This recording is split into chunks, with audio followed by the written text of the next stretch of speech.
Success isn't just about strategy, it's about trust. At Bose Public Affairs Group, we put clients first with responsiveness, integrity, and a focus on results.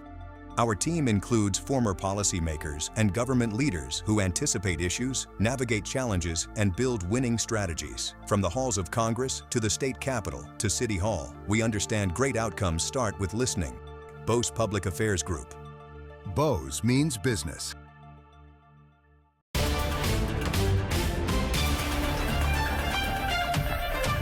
Hey there, welcome to another edition of Crossroads Politics here on WTHR. I'm Dustin Grove, and we start with the razor-thin results of that state Senate primary, District 23, overturned this week by the Indiana Recount Commission, but the battle is not over yet. So going into this thing, Senator Spencer Deiri had a 3-vote lead, but Paula Copenhaver is now the winner. Some background here. President Trump had backed Copenhaver because Deiri opposed congressional redistricting. And Copenhaver's win now means that 7 of the 8 Republican state senators on the ballot who were against redistricting, they were targeted by President Trump. They were unseated. They lost their primaries. But Deiri has already announced he plans to appeal the decision. Here's Emily Longnecker with the recap. 3 votes. That's all incumbent Senator Spencer Deiri led Paula Copenhaver by going into Monday's hearing with the Indiana Recount Commission. I move that we adjust the tally certified by the State Board of Accounts to conform to the determinations made by this commission. When it was over, 3 votes was all that stood again between the 2 candidates. This time, though, Candidate Paula Copenhaver, 6,332. Senator Spencer Deiri, 6,329. it was challenger Paula Copenhaver with a 3-vote lead, with the Indiana Recount Commission certifying Copenhaver as the race's winner. It's not always a recount this close in history, in our state's history, Senate history too, with 3 votes one way and now it's 3 votes the other way. And so my reaction is I'm ready for the general. Before preparing for November, though, Copenhaver's campaign likely needs to get ready for the legal challenges coming after Monday's decision. Senator Spencer Deiri's legal team says they're getting the courts involved, filing an appeal to the Recount Commission's decision. Deiri posted on X, saying in part, quote, "Fortunately, this commission does not get the last word. We are confident Indiana's appellate courts will restore the vote totals that have been counted and recounted and reaffirm me as the choice voters made for the Republican nomination in Senate District 23. After Copenhaver's request for a recount in June, the State Board of Accounts recounted all the votes cast and came up with the same totals from the primary results, with Deiri leading by 3 votes. Monday's hearing was all about reviewing ballots that either side had questions about. Some of those questions involved the missing initials of poll workers that were supposed to be on absentee ballots. The commission tossed out ballots cast for both candidates, with Deiri losing more, bringing Copenhaver in the lead. After an earlier hearing, the Recount Commission rejected a request from Copenhaver to bring in voters to testify under oath about casting a ballot in the Republican primary. According to Indiana law, to vote in a party's primary, you're supposed to have voted for a majority of that party's candidates in the last election, or plan to in the upcoming general election. Copenhaver's team argued some voters' ballots were invalid because they'd made social media posts saying they usually voted for Democrats. They saw that was a losing argument, that's why. So they changed their argument to something else, right? It's a process, so he's entitled to the appeal. Should an appeal be granted, Copenhaver's team says all arguments about votes cast could be back on the table. Again, Deiri has announced he does plan to file an appeal. I talked with him about it on Friday.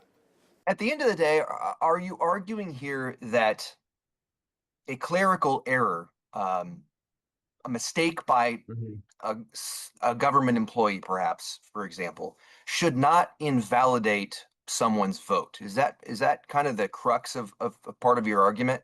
That's exactly right. And it's not just my argument. That's what Indiana law has said and how it's been interpreted in the past, is that a vote should not be disqualified for the sole reason that a poll worker made an error. But it's important to know what we're talking about with the scenarios. And so I'll walk you through some of them. I mean, for example, people sometimes think we're just talking about, like a mysterious absentee ballot that shows up in the, in the dumpster or something like that. That's not what we're talking about.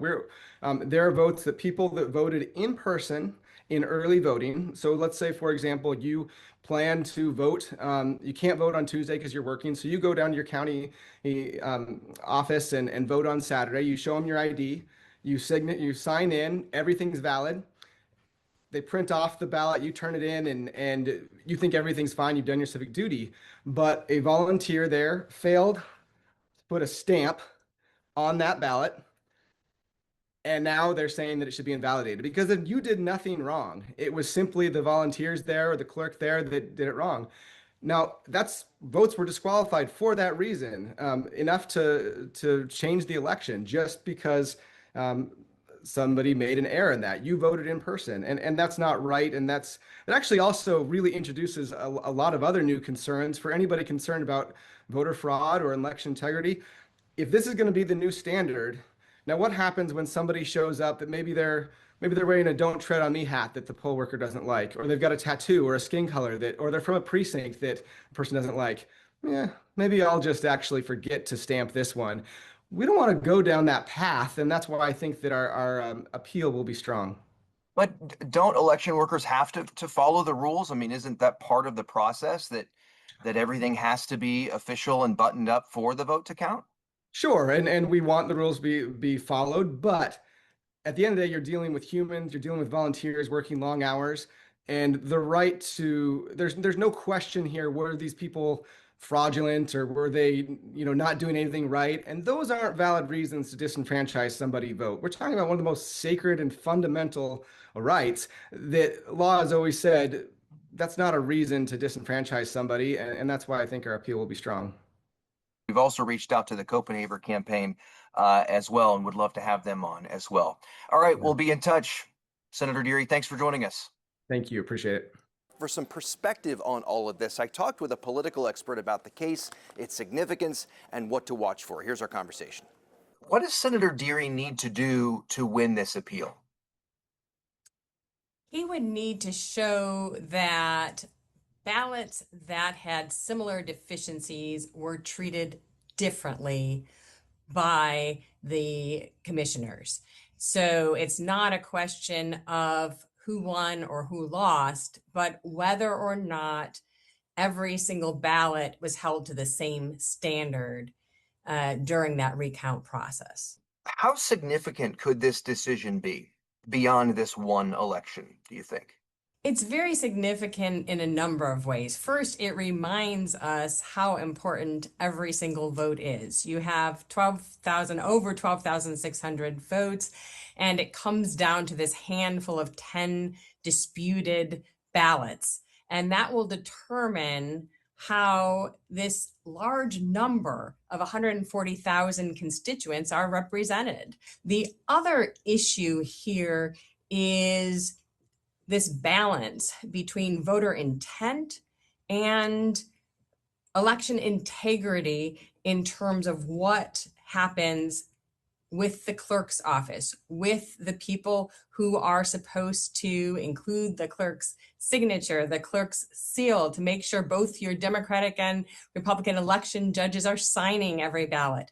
People don't like the fact that their vote might be invalidated because of a mistake made by somebody else, an administrative error.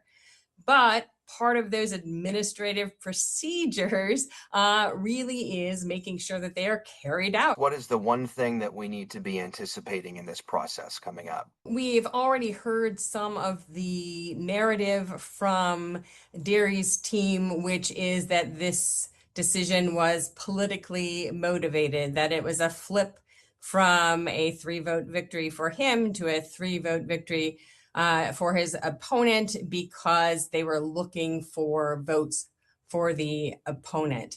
Now, it is true that there was some disagreement in some cases where not all of the commissioners agreed. We saw that the Secretary of State and the Republican commissioner disagreed in some cases with the Democratic commissioner. And so that will probably come up about whether or not this was clear-cut, equal application of the rules to every single ballot.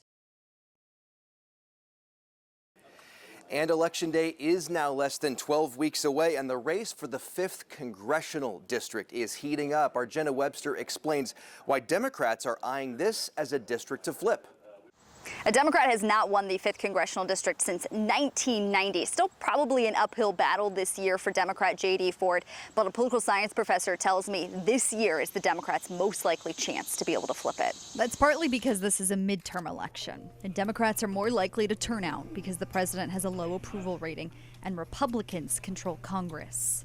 Another is State Senator J.D. Ford has more political experience than Congresswoman Victoria Spartz' challengers in the past. You're not going to want to be too progressive, in a district like that. What you want to, present is you want to present that you are competent, that you are in favor of economic growth. The Democratic Congressional Campaign Committee just named the 5th one of their districts in play, meaning Ford will get fundraising help from the national level. The Ford campaign is also releasing a new poll saying they're within 2 points of Spartz. But the National Republican Congressional Committee tells 13 News this is a reliably red district, one they're confident Spartz will win. Duso is predicting Victoria Spartz will win this race by just a couple percentage of the votes, a race we will be watching very closely in November. In Hamilton County, Jenna Webster, 13 News. Jenna, thank you. Now to the break at the pump. We are going on month 4 without the state gas tax across Indiana, which has transportation leaders asking for a sustainable solution, a long-term solution, really, when it comes to road funding here in Indiana. Ella Rhodes shares with us the dependable options that some of those leaders are now recommending. You hear it or see it.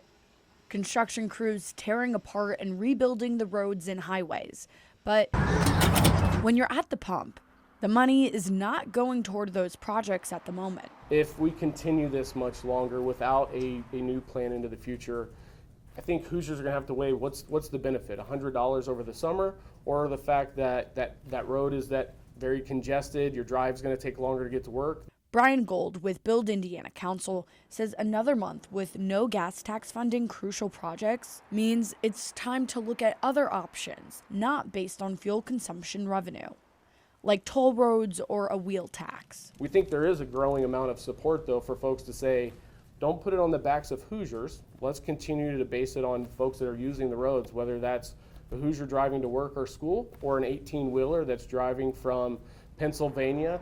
The state lost around $533 million in road and bridge funding since the first gas tax suspension in April. But like any holiday, holidays at some point will come to an end. Richard Hedgecock with Indiana Builders, Inc. says it's the funding uncertainty that places businesses and projects at a crossroads. When you're running a business and trying to plan of what your schedule looks like, what your hiring and firing, what your investment in your equipment looks like, it's very hard to do that planning when you're unsure about what the funding is going to look like. Blaring the horn now, so the state does not depend on fuel-based consumption revenue and end up behind schedule. In Indianapolis, Ella Rhodes, 13 News.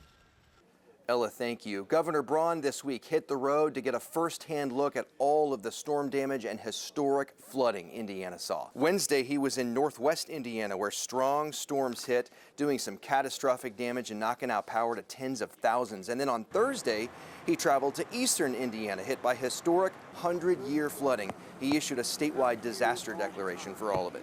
All state agencies, DNR, Indiana Department of Homeland Security, and others, and the assets involved will be ready to help. So these don't come along often, but when they do, it's a time for local governments to shine and our state government to get everything back to normal. That declaration essentially unlocks key emergency help to communities and homeowners and other resources, and it also lays the groundwork to apply for federal disaster aid through FEMA. And certainly our hearts go out to all of those Hoosiers who've been impacted this week. And that does it for Crossroads this week. For everyone here at 13 News, I'm Dustin Grove. Thanks for watching. We hope to see you next time.